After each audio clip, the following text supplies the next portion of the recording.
जिक्र किया कि एक सैनिक जो सरहद पे खड़ा है, उसके पीछे उसका परिवार है, उसकी पत्नी है। अगर उसकी पत्नी उसकी याद में कुछ पत्र लिखे तो उसके भाव क्या होंगे, आप सबके समक्ष रखता हूँ। उसकी पत्नी लिखती है कि आ जाओ तुम, अब 4 मास बीतने वाले हैं। आ जाओ तुम, अब 4 मास बीतने वाले हैं, प्रतीक्षा में तुम्हारी अब प्राण छूटने वाले हैं।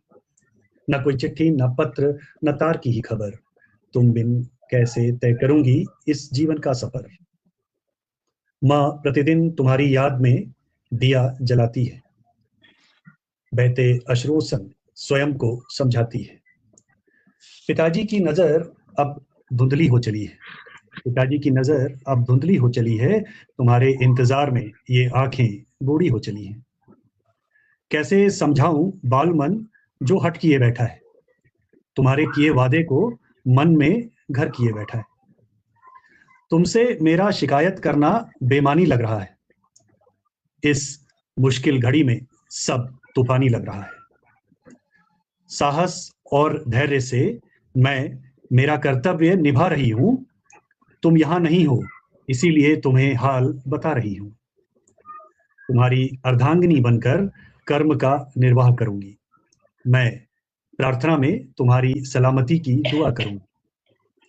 तुम देश की आन बान शान के लिए प्रतिबद्ध हो, बाहरी आक्रमण को रोकने के लिए कटिबद्ध हो।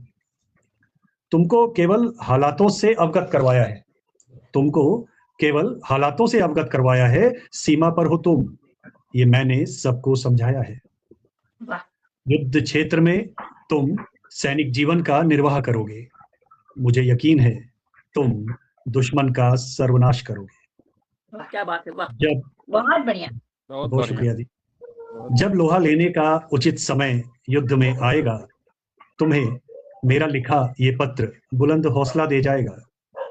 तुम अपने साहस और पराक्रम से डटे रहना, तुम अपने साहस और पराक्रम से डटे रहना, कर्तव्य पथ पर चलते हुए तुम अडिग रहना।